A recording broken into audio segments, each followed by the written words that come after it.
You're listening to Country Music Success Stories featuring Music City mentor JC Don Valeris. Now, here's your host, Candy O'Terry. How about joining me on Music Row for a little chat with a Grammy-winning icon? With crossover hits like Don't It Make My Brown Eyes Blue, Talking in Your Sleep, and the evergreen duet You and I with Eddie Rabbitt. You might think that this singer has always loved the stage and the spotlight, but that's just not true. At that time, that Crystal was very, very, very shy. When I started out, I do not know really how I got on stage, because if I could have hid behind the microphone stand, I would have. The very, very shy Crystal Gayle would go on to score 28 top 10 songs, including 12 number one hits, a Grammy, 5 ACMs, 3 AMAs, 2 CMAs, and a star on the Hollywood Walk of Fame. We settled into our time together around a nice table in her office, and I couldn't wait to dive into her incredible career and any advice she might have for up-and-coming singers. It's always cool to hear about where a person comes from and just a little bit about their childhood. So I asked Crystal to describe her hometown. Painesville, Kentucky is where I was born, because I was the only one out of 8 children born in a hospital. Everyone else was born at home. Everyone else was born, at home probably with a midwife or someone around that was helping. But that was up in Butcher Holler. I guess being the last, my mother said that I was not a mistake, just an accident. But she said she did dance for joy when the doctor told her she was pregnant. And then your family moved to Wabash, Indiana. Wabash, Indiana. We moved there when I was about 4.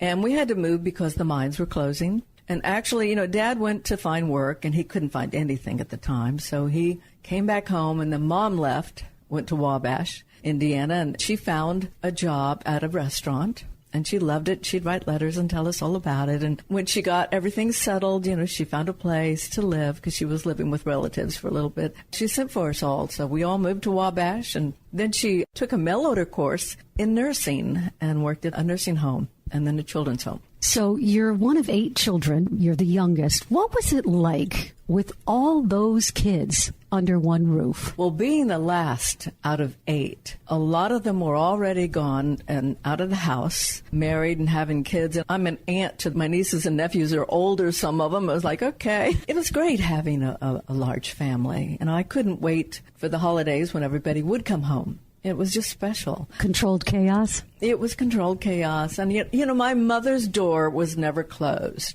It was open to anyone that came to town. And she'd cook and she'd leave food out and just, anybody that stopped by. One of those nurturing moms. Yes, definitely. Your dad died when you were just a little girl, and your mom became a single mom. She must have had the weight of the world on her shoulders taking care of all of you. He died, I was probably, 8 or 9, around in there. It was a tough time for her. She was always strong. She kept strong for all of us. And definitely the weight of the world, but definitely a strong person. She went on and carried on. She knew what she had to do. Your big sister, Loretta Lynn, you watched her make her way in country music. Do you remember the moment when you decided that you wanted to sing too? Well, I grew up with my sister singing. I loved it. I loved listening to her sing. And my mother said I could sing before I could walk. So it was just in our blood. And, I knew I was going to be a singer. Did you see it in your mind? Did you envision it? I just knew that I was going to sing somewhere. It could have just been in church or just around. And, I'd sing with my brother's bands on the weekends. I'd sing with my friends, had a rock band. I'd go out and try to do that. And, it was just the swing groups in high school, all the choirs. It was just fun to be a part of it all. So I knew I was going to sing. I didn't know, I was going to really be in the business until my sister said, hey, you come on down. And, she got my foot into the door. But it did not take long for me to realize that I had to make it on my own. It's one thing, to have a family member who's in the business, and maybe they open the door for you, which obviously your sister did. But then you've got to walk through and deliver. So in a way, there's more pressure on you, isn't there? There is a lot of pressure on it. I've seen it through the years with other people in that business. And to me, my sister gave me the best advice. And she said, don't sing my songs. Don't sing anything I would sing. Don't record that. You go MOR, middle of the road. So that's why my music was a little bit more on that easy listening side. But she knew the business. You were creating your own path. Yes. You get signed by Decca Records. You're only 19 years old, and you have a hit which is called I've Cried the Blues Right Out of My Eyes. The first thing that I want to say is, do we always sing songs about eyes, Crystal? What is it with that? I think eyes are part of my life, you know. This song was a big song, your first one right out of the gate. Tell me about the first time you heard that song on the radio. Well, the first time I heard myself on radio was just incredible. You know, I think it was actually driving around Louisville, Kentucky, and hearing my song. It was like, wow. You know? Did you turn it up? Of course. Roll the windows down, say hello. Does anybody know this is my song? This is me. Your sister gave you the advice and you took it, that you really needed to sort of forge your own way. And you were signed to United Artists in 1974. You're only 23 years old. You're off to the races with your own style. As an artist, though, you had to find your own voice. So I guess my question is, when you're looking for the songs, aren't they like jewels? I remember Bonnie Raitt once told me, a great song is like finding a jewel at the bottom of the ocean. How do you find that perfect fit? Well, I was really lucky. When my contract with Decca was over, I knew it wasn't the right fit. So United Artists was incredible. I really didn't think I'd find a label like that. And they put me with the best producer ever, Alan Reynolds. So I got with a guy that was a great songwriter. He wrote my first top 10, Wrong Road Again, and Somebody Loves You, Ready for the Times. He must have gotten you. He wanted me to put my 2 cents in. He didn't want it just to be him. So we would sit and listen to songs. He says, I like this. And he said, do you like it? Now, do you really like it? Because you are the one that's going to sing it. I was real shy, so he was really taking that out of me, trying to get me to open up. And I was very lucky. He had his own studio. So he let me go in, and I would record a song. And he'd say, okay, now why don't you sing it a little bit differently this time, just to hear your voice and see what you like the most about it. And it was great because it could be soft, it could be loud. And then I got to learn what I wanted to do in my music. Is it true that when you're in the studio and you're singing a song, you can feel it, you can hear it, something tells you there's something special about it? I love being in the studio with everything live, with all the musicians. And I actually, Don't It Make My Brown Eyes Blue, that was a first take. I did not re-sing the song. I did try, because there was a few little things that I wanted to fix, and it was like, it didn't work. It had to be the live take. It was like we were in a club somewhere and all just working together and singing. It was a live take and it felt live. And I think that's what made it so special. And Alan just put strings on it and that was it. It's almost like catching lightning in a bottle, that they say, right? Oh, yes. Let's talk about the stories behind a couple of these great big hits. Take me in the studio for Talking in Your Sleep. Talking in Your Sleep. I love that song. And Bobby Wood, one of the writers on that song, he had actually recorded it, and it was for a label. He had a contract, and they were going to put it out. Something happened, and it was like a few weeks went by, and I said, Bobby, can I record that song? And he said, sure, take it. So we went into the studio, and he was also in the studio, great keyboard player. We put it down in the beginning with keyboard, but then after everything was done, we decided to add the strings and just have me sing with the strings. I can still see being in the studio with Alan and at Jack's Tracks, which is called Allentown now because Garth Brooks bought the studio. It just was so comfortable. Let's talk about You and I with Eddie Rabbitt. If I had a dime, Crystal Gayle, for every time I've played that song, and it's played every day around the world multiple times, it's a timeless love song. And God bless Eddie Rabbitt. Talk to us about what it was like to duet with him. Well, Eddie called me and he said, will you sing some harmony on one of my songs? And I said, sure, Eddie, would you send it to me? And he sent it, and I listened, and I said, Eddie, I can do a little bit more than harmony. So I went in the studio. Eddie had already done his part. Oh, now, so you were not in the studio for this? We were not in at the same time, no. And then I went in, and most of that was live. I mean, because the producer really liked the intensity that I was giving. I just had to change a few things just to match him in the choruses. But sometimes you do duets and you're both there. But I'd say a big part of the duets that you hear out there are pieced together. What I love about the song is not only because it's timeless, people can fall in love with that song in 2020 and they fell in love with it in 1981 or whatever the year was for that song. But what I love about it, Crystal, is the nuances that you create in your part, where you kind of wrap yourself around him a little bit. And that's magic again, isn't it? Well, I lived with his recording, so I got into his recording, the way he would sing it, and I tried to put myself with him and how it would work. And you have to do that. We would tour together, and we had a great time. Your songs have become kind of like pop culture, I think. I mean, you must look out at your audiences sometimes and see them singing every word. You're laughing every word with you. What's that like? Well, it's great because they know the words better than I do. If I forget, they can Hey, thank you very much, ladies and gentlemen. I forgot that line. And I have done that a few times, and I tell them sometimes, overlook it. But the thing is that the songs become as important to the people listening to them. They've got their own memories, right? They do. And, I'll hear a song on radio and I'll think it takes me back to an area of where I was at. Just all these wonderful memories, and they're special. So I feel very lucky to have songs out there that have taken people to special places. What is it like to win a Grammy Award? It's great. Walk me through it, please. They call out your name. Oh, my God. It was incredible to win the Grammy. I still have the dress, I had on.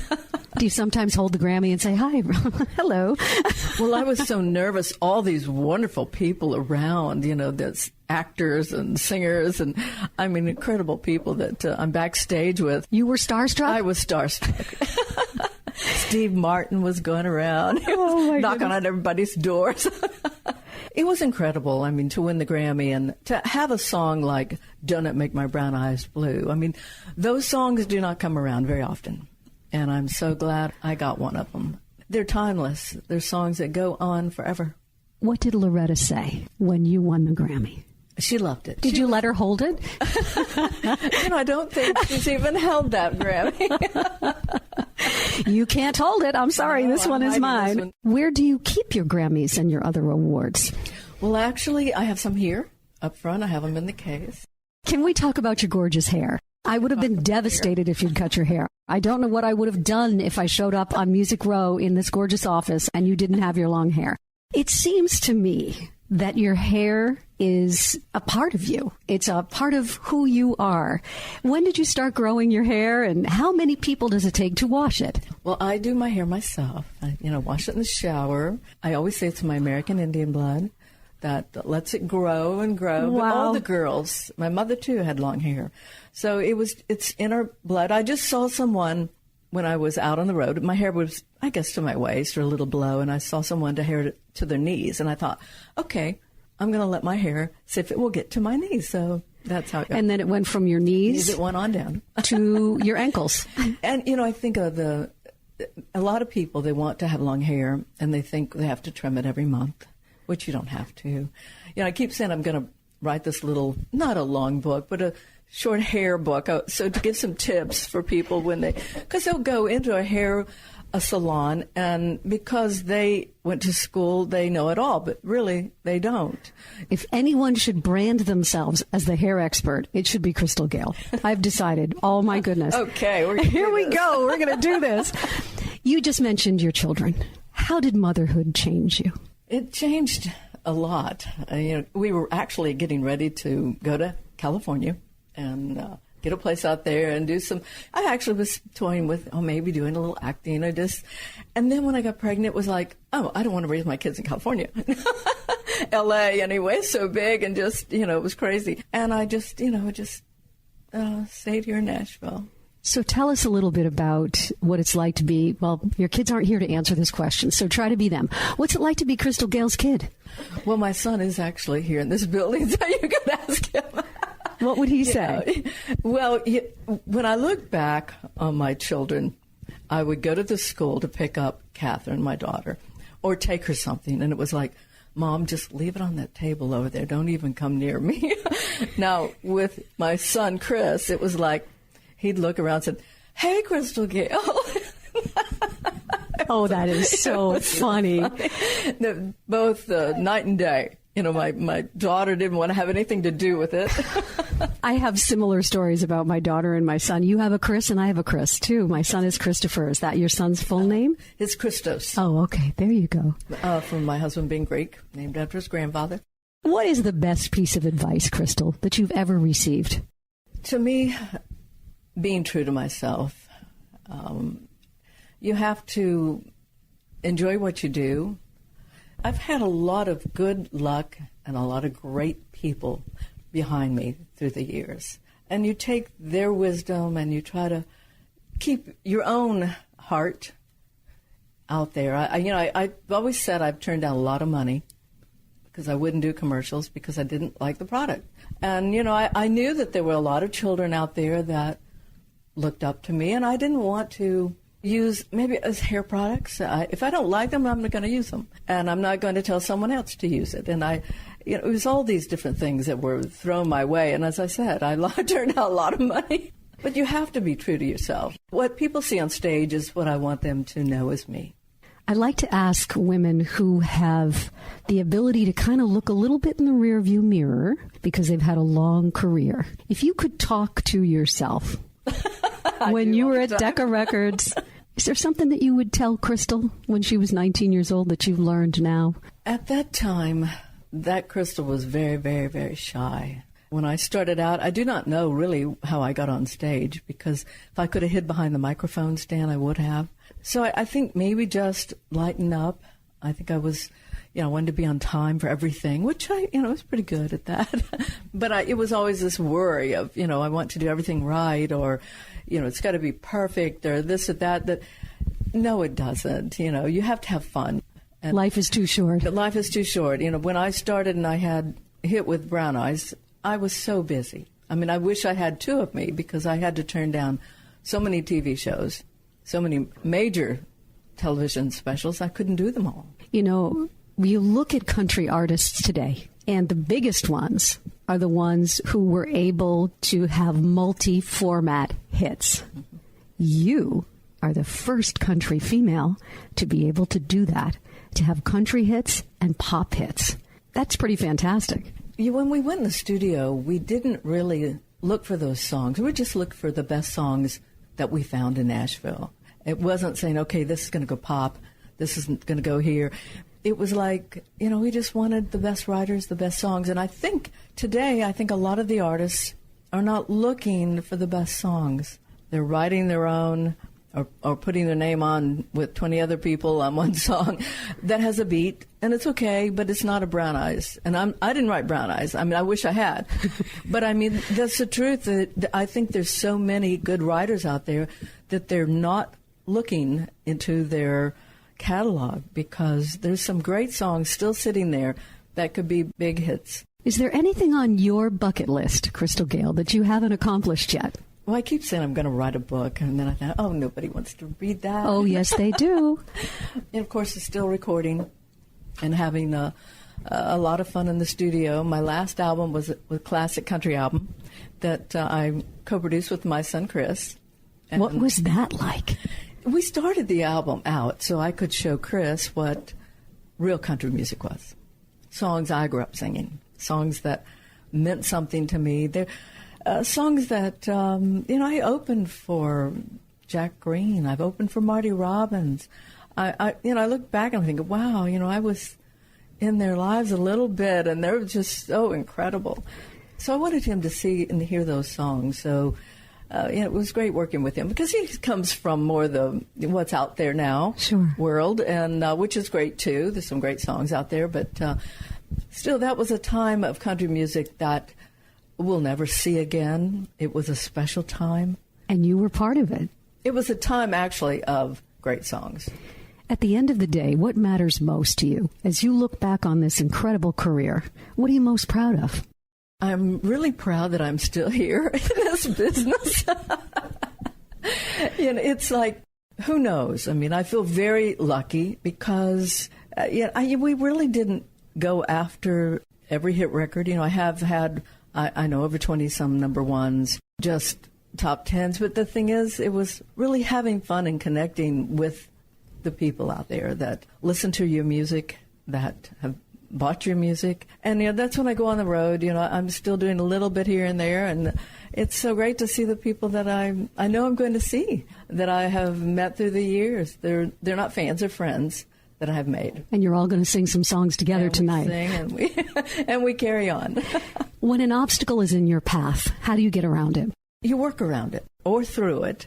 If there's a problem, you make it not a problem. If you're out on stage and you're touring and you have all the sound around you and a speaker goes out, well, turn the other one around and go on. You just make it work. You don't make it like, the world is falling in. Like I said, it doesn't have to be perfect. If you have your heart out there and you're having fun, they're having fun too. I have a request. Can we sing the last couple lines of Don't It Make My Brown Eyes Blue? Yes. Can we do that? Don't it make my brown eyes, don't it make my brown eyes, don't it make my brown eyes blue. You guys sound great. That's awesome. What does success mean to you? Success. I don't really look at it as success. I've had the awards, I've had this and that, but it's been a lot of fun, and I've made a lot of good friends that I don't feel like my career is any more special than someone else's, because it's what I've loved to do, and I'm still doing it, and success is really what's in your mind. It's only in your mind. That was the inspiring story of one of my idols, Crystal Gayle. Hi, I'm JC Dawn Valeris, your Music City mentor. I met Crystal 22 years ago. Hard to believe, right? I've known Crystal for more than half of my life, and the story about how I met her is pretty magical, so I'm going to take a minute to share it with you. I had always wanted to meet Crystal, ever since I first saw her on Sesame Street when I was a little girl. I was in the 9th grade when I found out Crystal would be performing in the town next to mine. Unfortunately, I had my own performance that night, plus a school dance, so there just wasn't going to be time for me to do it all. But fate had other plans. While my mother and I were on my way to my gig that night, we saw a giant tour bus driving past us, and I just knew it had to be Crystal. I begged my mom to take me by to see it when my gig was over, and she did. Somehow I got up the nerve to jump out of the car and run over and knock on the tour bus door. Looking back, it was a little crazy, I guess, but I'm so glad I did it. A nice man came out, and I told him about my predicament. I had always wanted to meet Crystal, but had other obligations that night. I reached down into my purse to grab the demo I had always carried with me whenever I left my house. It was a self-made cassette tape with my name handwritten on the paper label, a cover of Patsy Cline's Leavin' on Your Mind. I just knew my preparation would come in handy one day, and here it was, my big opportunity. I handed the nice man my cassette, and I asked him if he would please pass it along to Crystal. Then he did something I never expected. He invited me back to meet Crystal after the show. My parents drove me back to the auditorium in my semi-formal dress, and I was escorted through the hallways to meet Crystal. She was just as incredible as she was in the interview that you just heard with Candy. Beautiful and down to earth. She thanked me for my demo and told me she had listened to it in her dressing room before the show.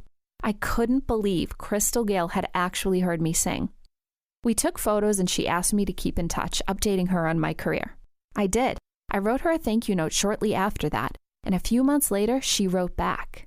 We would keep up this writing back and forth to each other for years. Crystal constantly encouraged me in my career, and she was the first person who told me that Nashville might make a good home for me one day.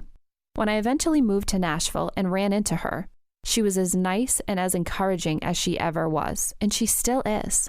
The reason I'm telling you all of this is because the one lesson I learned from meeting Crystal was how important being prepared for an opportunity really is.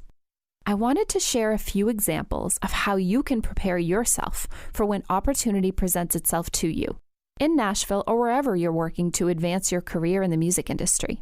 Here are my tips. Number 1, always carry a business card. Now you might be thinking business cards are so outdated, but they really aren't. I can't tell you how many times I've been in a position to leave something behind with a person that I really wanted to remember me, and my business cards have never, ever let me down. Make sure you include your email, website, and social media handles, if nothing else. And you don't have to splurge. Websites like Vistaprint offer really affordable options. And by the way, there's an art to presenting someone with your business card. First of all, keep your cards in a case that keeps them looking like new. Second, always ask before handing someone your card. Say something like, "May I give you my card?" And then be sure that the writing on the card is facing them for easy reading. If the other person gives you their card, show some respect by reading it immediately. In other words, don't just shove it in your pocket. Number 2, always have some form of music at the ready. Luckily, times have changed and you don't have to lug around a cassette tape like I did. But whether it's on a thumb drive or the link is printed on a business card, don't ever leave home without it. If I didn't have mine handy, I'm certain I would not have made the impression on Crystal Gayle that I did. Number 3, have a good elevator pitch. Always make sure you are prepared to answer this one very important question. What do you do? You might be thinking, obviously, JC, I'm a singer, songwriter, musician, but picture this. You have a few seconds to make a lasting impression on someone. Are you going to use those seconds to simply tell that person you write and sing? I hate to tell you, but everybody in Nashville writes and sings. You've got these precious seconds to really sell yourself. You've got to make sure you do. And keep it short and sweet. Did you know that the phrase elevator pitch was dubbed by a man who knew he only had the amount of time it takes to ride from one floor to the next to pitch himself? Practice your pitch, a couple quick sentences that will make the impression really last. Tip number 4, and what I consider to be the most important thing you should always carry with you: an open mind and a positive attitude. If there's one thing that will leave a lasting impression on someone, it will be the way that you made them feel when they were in your presence. Positivity is infectious, and if you really want to impress somebody, make sure your shining personality is at the ready whenever opportunity presents itself. Tip number 5. Remember when I told you that I followed up on my meeting with Crystal by sending her a thank you note? Always, always do that. Handwritten notes or personalized emails, they really do set you apart.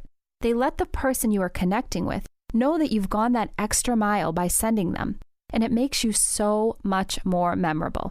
I hope these tips have helped you. Happy networking. Another great piece of advice from Music City mentor, JC Dawn Valeris. I just love the story about how she met Crystal as a teenager and has maintained that friendship for decades. Relationships are everything in any business, including the music industry. For a free tip sheet on how to prepare for that moment when you meet someone in the industry, just go to candyoterry.com/country music podcast. Subscribe to JC's YouTube channel for insights and advice on how to make it in Nashville. If you liked country music success stories, please leave us a review and follow us on social @CandyO'Terry and @JCDawnValeris. We're lining up interviews left and right. Please subscribe to our show so you don't miss a single one. And thank you so much for listening.